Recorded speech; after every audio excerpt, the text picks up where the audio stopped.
Civ is proudly supported by Murdoch University School of Arts, who have been with us since the very beginning. It's where we learned how to make podcasts, radio, and video. If you're interested in a creative degree in games, sound, film, journalism, or maybe you'd like to mix and match, you can head to murdoch.edu.au/arts to learn more about what they've got on offer. That's murdoch.edu.au/arts, or you can search Murdoch University for more information. Murdoch University School of Arts, proudly supporting Pixel Sift.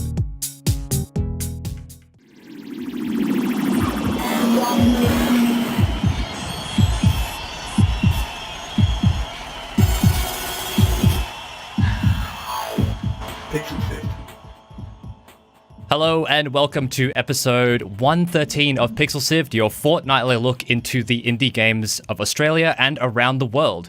Joining me tonight is my co-host Johnny. How you doing, man? Very good. I'm feeling quite spooky with my lighting today, so yeah, dude, something's got to be done about that. Yep. And our guest today is Daniel Elston from Elston Studios. Hey, Daniel, thanks for joining us. Hi, Mitch. Hi, Gianni. Thank you for having me. No worries. And yes, Daniel is here to talk about his game, Guile and Glory, Firstborn. But before we get to that, what's up, Johnny? So, I don't know if you were on the internet this weekend, but I sure was. So we'll be having a look at what was definitely the internet sensation if you're vaguely related to anything to do with games. It's the charity stream that was run by Hbomberguy, aka Harry Brewis, that went above and beyond in terms of duration and money raised. It was kind of mind-blowing. Excellent. All right, let's get started. Mitch, what's Discord? Discord is an online chat service that most gamers use. Incidentally, you can also use it to talk to us at pixelciv.com.au/Discord. Yeah, you can talk about episodes, you can talk about upcoming topics, you can probably even coerce Mitch into playing a game with you online. That's not going to happen. That is going to happen. You're doing it. I'm saying that's happening. Sorry. Yeah, well... Join Discord. You should grow your beard back. pixelciv.com.au/Discord. See, one of the things has happened. I have got you to play games with people, Mitch, but I haven't grown my beard back. Yeah, you didn't grow the beard back. I'm just like, yeah, that's the promo I use whenever we are on the show together. Yeah. One you win, one you don't. So last weekend, a Twitch streamer by the name of Hbomberguy, aka Harry Brewis, began a stream with two simple goals. One, to beat Donkey Kong, and two, to raise awareness. But he ended up achieving much more than that. So the background on this story is there is a famous comedy writer who called Graham Linehan, who has done things like Father Ted and the IT Crowd.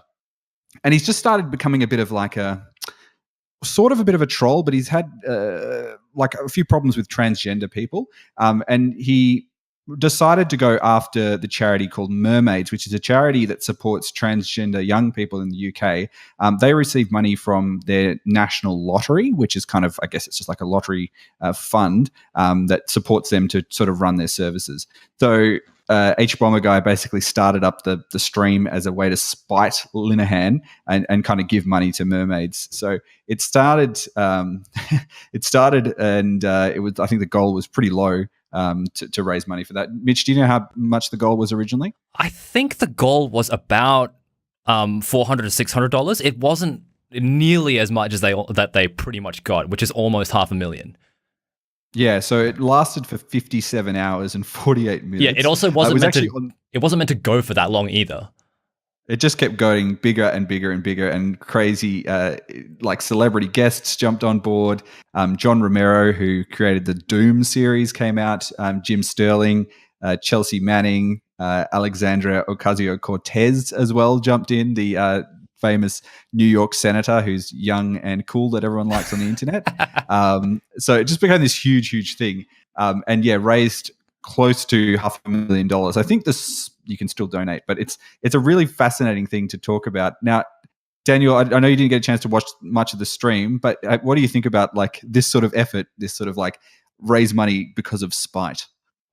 Well, yeah, unfortunately, like you said, I missed most of the stream. I actually was just in my little game dev bubble, and this kind of just like went way over my head until a couple of days later. But tuning in, I thought it was really, Spike gets things done, whatever else you say of it. And I think it's just wonderful to see that people in the gaming community can affect such a positive change and do so much good. And I'm really kind of disappointed by Linehan's actions just in in that position of kind of influence as a writer for like such prominent TV shows, to be kind of wielding that in a way that's quite destructive. I was saddened kind of to hear about that, and really, really delighted that Hbomberguy was able to just kind of swoop in and start up this stream, which started small and then a whole bunch on board, and it just kind of snowballed into something really, really great.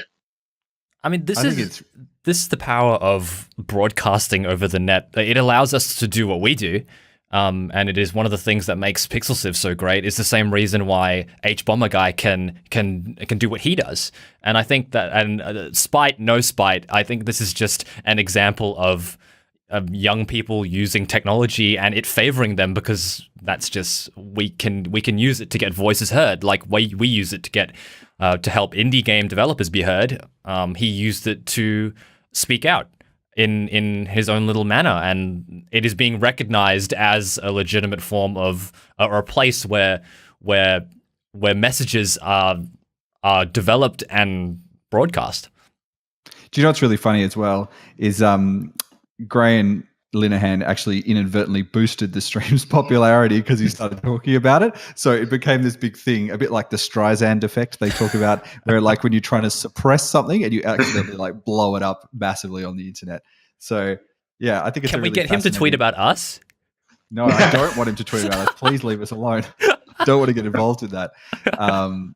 So yeah, we've got a comment from Benzene Machine over on YouTube. It says technology is the way of the world today. I think it's really good to see that sort of stuff being used for a good purpose.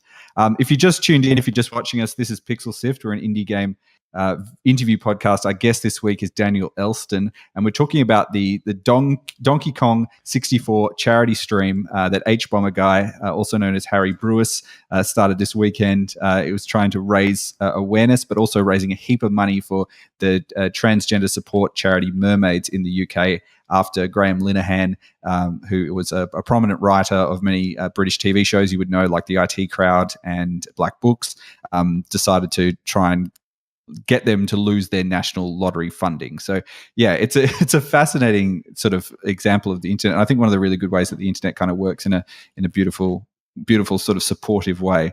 And I also think it's really fascinating as well how that all these charity, or that all these celebrities were able to just kind of jump straight into it as well. I think that's one thing that we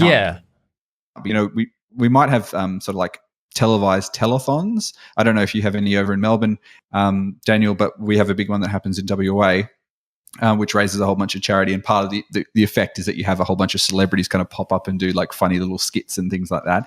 But that they were all able to kind of be involved in this. So Chelsea Manning and Alexandra Ocasio-Cortez and Jim Sterling and John Romero were all able to just kind of be part of that process.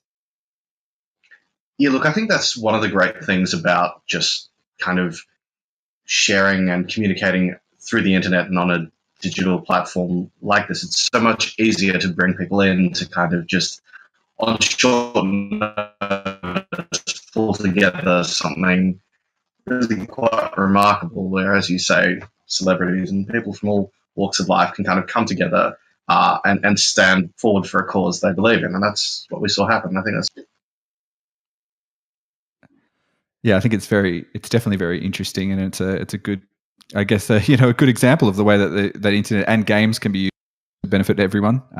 Really good campaign. Anything else to add, Mitch? Yeah, I think that's all that needs to be said about that. I think I must reiterate that, like, I love the fact that the internet is at a stage where we can now do things like this. All right, well, I think it's time to move on to the feature of our show today, and that's the interview with Daniel. We'll be right back. Hey there, if you're enjoying the show and you want to hear more, subscribe to Pixel Sift on Apple Podcasts, Pocket Casts, Spotify, or listen on pixelsift.com.au. See you there.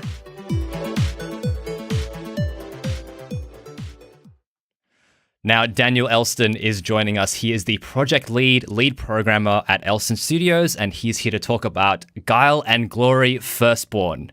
So thanks for joining us, Daniel. Thank you for having me. Yes, I'm here to talk about Guile and Glory Firstborn. Guile and Glory Firstborn is a turn-based tactical RPG with a bit of a puzzle twist for the PC.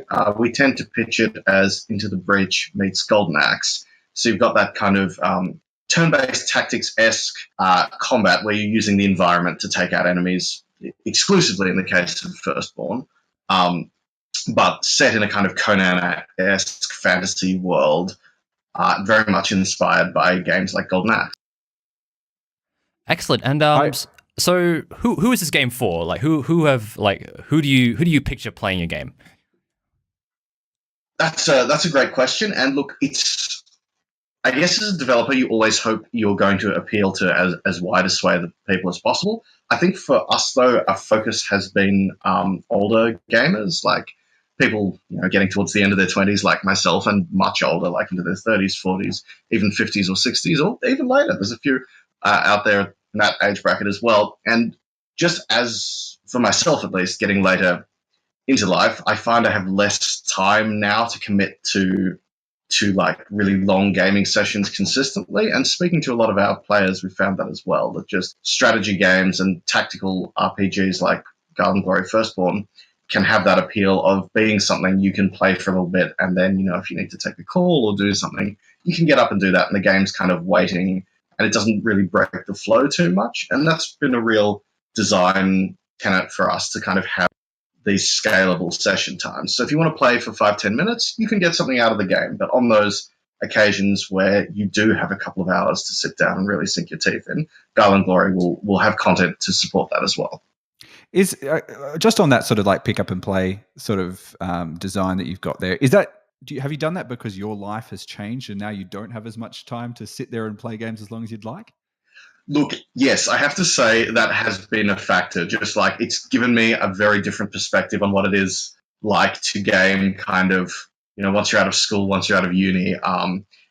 Weirdly, I think the thing that's killed my gaming time so completely is being a game developer. It is a job that does not, unfortunately, allow a lot of downtime, especially with a small indie project like this. It's just a lot of work, and it's not spread between a lot of people. And I think really at any scale, the games industry is just known for some really grueling hours.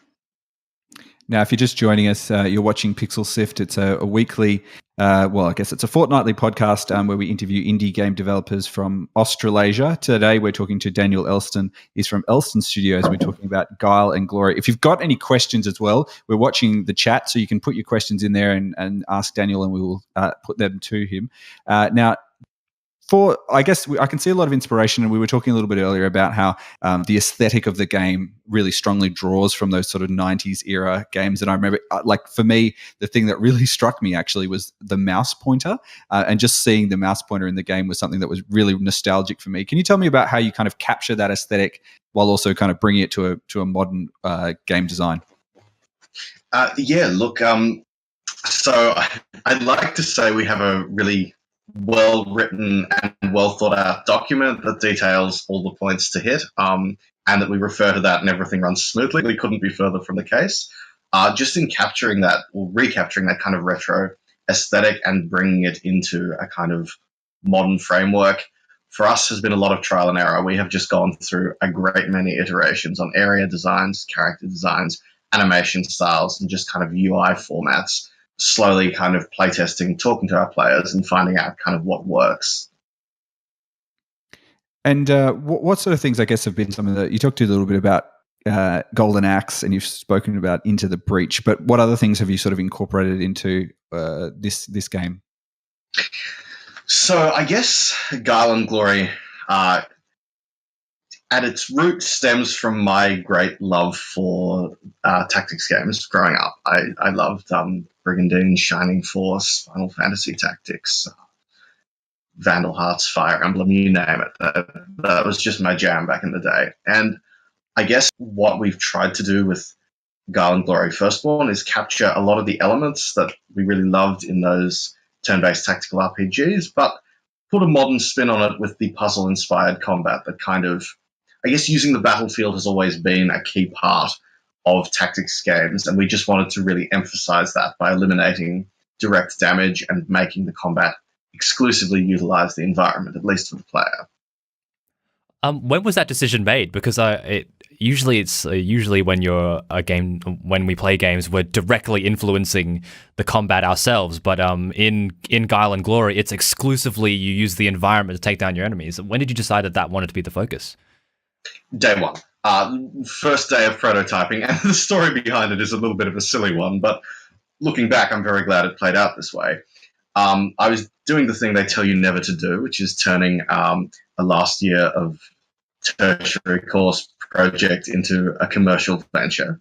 Through the Academy Entertainment, we had our final kind of assessment, which was to make a game project, and I wanted to carry that right through the Academy's excellent incubator program and straight on to the public. And my business partner at the time, who's since left and gone on to do his own cool things, was a huge fan of environmental combat, but hated tactics games.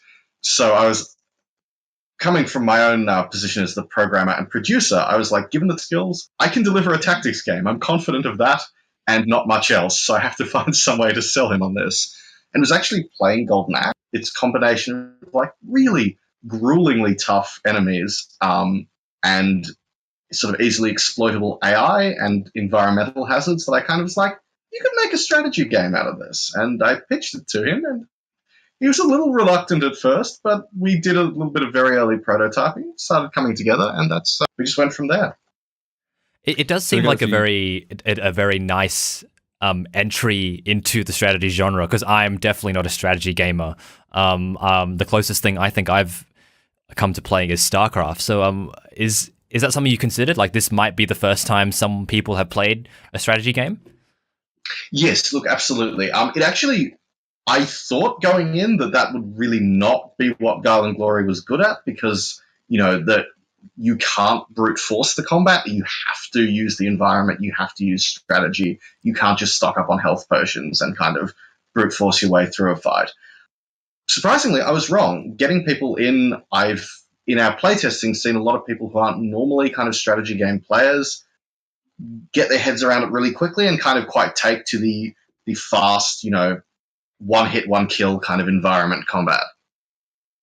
We've got a few comments on Twitch and on YouTube. So Ultima Odin says, I played it at PAX Oz and it was really fun. And the real Lord Munt says, me too.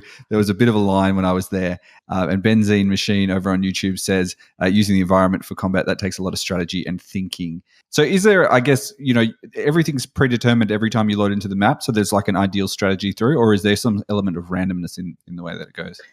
So there's a bit of a question mark over that in one particular area. We are, for some of our optional side maps, we may be including some randomized elements, but for all the core story content, everything is entirely deterministic and handmade. You will get the same map every time, the same challenges, and the same resources to use, unless you've kind of wandered off and leveled up a bit, and then you'll come back stronger to face that challenge again if you do ever get stuck. And do you... I guess is the behavior of the enemies the same way as well, or will they adapt to where you put yourself? Absolutely. So a really important part of our enemy design was the AI. The kind of core asymmetry of Guile and Glory Firstborn is that you can't harm the enemies, but they can absolutely just walk up and whack your heroes. And that gives the AI a massive advantage. So what we wanted to kind of simulate with relatively simple AI was hubris, the arrogance of your foes, not really taking you seriously as a threat. So all enemies are entirely deterministic in their behavior. If you know that enemy type well enough, you know exactly what it's going to do before it does it. And you can also use our turn order display to kind of see the order in which enemies will act. So a real veteran player can kind of see every move that's going to happen before it happens. And so then a big part of the combat is using those rules and patterns against your enemies to gain the upper hand. I'm just looking at the game. It kind of looks like it could very easily be a tabletop game. Did you bring a lot of inspiration from board games and tabletop games into the design of this game? Absolutely. I'm a huge Dungeons and Dragons player. I love the game. I run campaigns when I can, always playing in them. I love the grid-based kind of tactical combat that comes with that. So I've done a lot of tabletop RPGs, not only Dungeons and Dragons, other role-playing games as well. And I actually, it's funny, early on, before we got the coding pipeline running pretty smoothly, whenever we wanted to roll through new features, we actually had a cardboard board game version of the game where we'd just test new rules. Yeah. No, so we'd be sitting around a table, like a desk in the office. Everyone else is breaking out the Oculus or the Vive, and we're just there with some bits of paper, sliding them around on a little impromptu chessboard we'd put together. That's really cool. We've got a few more questions coming through on chat. Nerd Rowan asks, how many playable characters are there? So confirmed at this stage, we have 3 playable characters that will accompany you through pretty much the entirety of the story. Once unlocked, they will be with you the whole way, and you'll pick them up in the course of unfolding the story. At this stage, we can say with certainty that there will be other characters who will join you temporarily, both AI and player controlled, and we are definitely looking to see if we can roll through 1 or 2 additional heroes, but that may be post-launch. There's question marks over that. We will definitely be announcing stuff, clearer answers on whether we'll have more than the core 3. Fremantle's own Oscar Britton asks if there is permadeath in the game. Well, did we lose Daniel? We may have lost Daniel there. Hopefully there's no permadeath in the podcast. Yeah. Hello. Can you hear me again? Sounded good. Look, there's some pretty hilarious comments. I'm just going to read them out because it's quite funny. The real Lord Month says there's the kangaroos got to the internet lines. Moody Xander is saying roll for a Wi-Fi saving throw. Ultima Odin says there's a neg modifier in Wi-Fi, and Oscar is just sorry that he just killed the connection. So. Oh dear. Yes. Okay. I don't know what's happening, but we're just going to roll with it. So to the question of permadeath, no, there is no permadeath in Guile and Glory Firstborn. And I wouldn't call it a Souls-like in any respect, but I'm a huge fan of the Souls franchise, and one thing I've kind of taken from that is that sort of philosophy of a fast turnaround and the idea that it is 100% okay to die, to try things, to mess up, watch your heroes die horribly, and just kind of try again. So that's very much what we want to encourage in Guile and Glory Firstborn. We've got another question here. So this is from Just a Fat Yeti. It says, I downloaded and played the demo and really enjoyed it. The lore book was a really cool addition. In the demo, we only played against a few different types of enemies, but without revealing too much, what kind of challenges can we expect to face in the later levels of the full game? Okay, happy to talk about that. Again, I don't want to spoil too much, but I will get into some of the details now. There are a lot more enemies than you will have fought in the demo. In fact, when we go to early access next month on the 16th of February through itch.io, we will be introducing another major boss fight, the Rakshasa, which is quite a different challenge to the Worm. And in fact, we tested this many, many months ago in an early pre-alpha, but that is a more human-like foe with a host of really quite nightmarish abilities to contend with. And as you venture through the world, there will be enemies ranging from really huge things like the Worm to far more formidable variations of the Drudges and other kind of lower tier Firstborn that you'll fight in the early chapters of the game. There's also, of course, a big bad evil guy who we've teased a little bit on Twitter, and that fight is in early development now, and I assure you it will be a challenge worthy of a party of fully leveled heroes by the end of the game. Sounding very fun. Now, it's going to be out in early access on the 14th of February, is that correct? The 16th. 16th, so you'll have plenty of time for Valentine's Day if you're into that. Now, if people want to find out a bit more information, they can head over to the Elston Studios website. That's elstonstudios.net, or you can pick it up. There's a new demo that just came out this week over on the Elston Studios itch.io account there. Daniel, thank you so much for joining us. It's been a real pleasure, and for bearing through these technical difficulties that we've had. Yeah, thank you so much. Thank you so much for having me. It's been a great pleasure. And that's another episode of Pixel Sift Down. Mitch, take us out, shall you? Yeah. So thank you very much for joining us once again.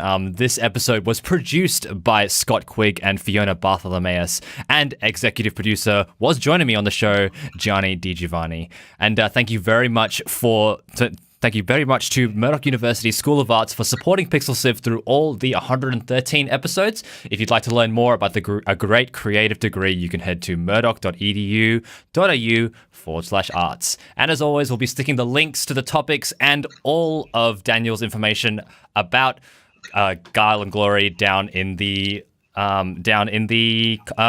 description of this show.